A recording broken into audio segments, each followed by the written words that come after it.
ঢাকা বিশ্ববিদ্যালয়ের চারুকলাকে বলছি, আপনাদের গুটিবাজি কিন্তু আমরা বুঝি যে আপনারা এইখানে বৈশা কলকাতার পলিটিক্স করেন, দিল্লির পলিটিক্স করেন। আপনাদের এই বকাবাস কলকাতার রাজনীতি করা বন্ধ করেন, কালচারাল ফ্যাসিবাদের দুষ্টামি বন্ধ করেন। আমরা হাসিনার রাজনৈতিক চরিত্র যেহেতু বুঝে ফেলছি, ঢাকা বিশ্ববিদ্যালয়ের চারুকলার বাটপাড়িও আমরা বুঝতেছি। মঙ্গল শোভাযাত্রা নামে একটা জিনিস চালু করা হইলো, যেটা আসলে অরিজিনালি ছিল না। এটা ছিল আনন্দ শোভাযাত্রা, ছিল আনন্দ র্যালি ছিল। আপনি বৈশাখের র্যালি করেন না, সিম্পলি নববর্ষের র্যালি বলে একটা র্যালি করেন না, সবাই দেখবেন সেখানে আসবে।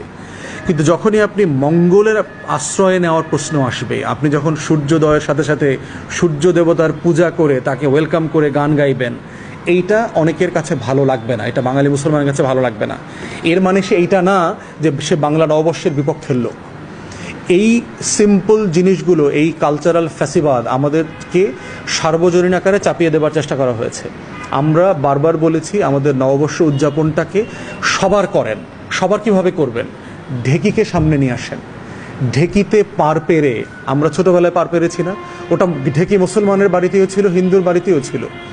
আপনি গ্রামের এই চৈত্র বৈশাখের সব শাকসবজিকে নিয়ে আসেন। গ্রামের এই সময় তো কেউ গ্রামে গঞ্জে ইলিশ দিয়ে পান্তা ভাত খায় না।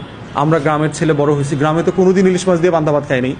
পান্তা ভাত খায় মানুষ মরিচ পোড়া দিয়ে, কাঁচামরিচ দিয়ে খায়, আলু ভর্তা দিয়ে খায়, ডিম ভাজি দিয়ে খায়। অতএব এই শহরের এই ধরনের ফাতরামি ফাইজলামি বন্ধ করেন। এগুলো নাই তো গ্রামে।